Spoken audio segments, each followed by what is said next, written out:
ಮುಂಬಯಿಯಿಂದ 80 kilometre ದೂರದ ಲೋನಾವಳಿಯ ಬಳಿಯ busy ಡ್ಯಾಮ್ನಲ್ಲಿ ದುರಂತ. ಮಳೆಯ ನೀರಿನಲ್ಲಿ ಕೊಚ್ಚಿ ಹೋದ 5 ಲೋನಾವಳಿಯ ಬಳಿ ಇರುವಂಥ ಬ್ಯುಸಿ ಅನ್ನುವಂಥ ತೊರೆಗೆ ಕಟ್ಟಿರುವಂಥ ಒಂದು ಅಣೆಕಟ್ಟು.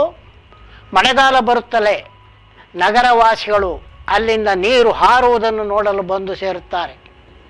100 ಜನರು ಕೂಡ ಅಲ್ಲಿ ಸೇರಿದ್ದರು. ಅವರಿಗೆ ಸ್ಥಳದಲ್ಲೇ ನಾನಾ ತಿಂಡಿಗಳನ್ನು ಮಾರುವವರು ಕೂಡ ಅಲ್ಲಿಗೆ ಬಂದಿದ್ದರು. ಅಂಥ ಸಮಯದಲ್ಲಿ ಬ್ಯುಸಿ ಡ್ಯಾಮ್ನಿಂದ ಜೋರಾಗಿ ಗುದ್ದಿಕೊಂಡು ಬಂದ ಮಳೆಯ ನೀರು 7 ಜನರನ್ನು ಇಳಿಜಾರಿಗೆ ತಳ್ಳಿದೆ. 7 ಜನರಲ್ಲಿ 5 ಜನರು ನಾಪತ್ತೆಯಾಗಿದ್ದಾರೆ. ಅವರು ಸಾವು ದುರ್ಮರಣ ಕಂಡಿದ್ದಾರೆ ಎಂದು ತಿಳಿದುಬಂದಿದೆ. 2 ಹೇಗೋ ಕಷ್ಟಪಟ್ಟು ದಡವನ್ನು ಸೇರುವಲ್ಲಿ ಸಫಲರಾಗಿದ್ದಾರೆ. ಬ್ಯುಸಿ ಡ್ಯಾಮ್ ಅನ್ನುವಂಥದ್ದು ಮುಂಬಯಿಯವರು ಮತ್ತು ಪೂನಾದವರು ಮಳೆಗಾಲದಲ್ಲಿ ಹೋಗಿ ನೀರಿನ ಹೊಳೆತವನ್ನು ಆನಂದಿಸಲು ಹೋಗುವಂಥ ಒಂದು ಜಾಗ.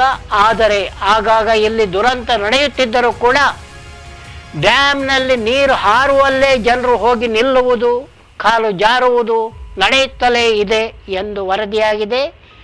ಈಗ ನಡೆದಿದೆ 5 ನೀರು ಗೋರಿ.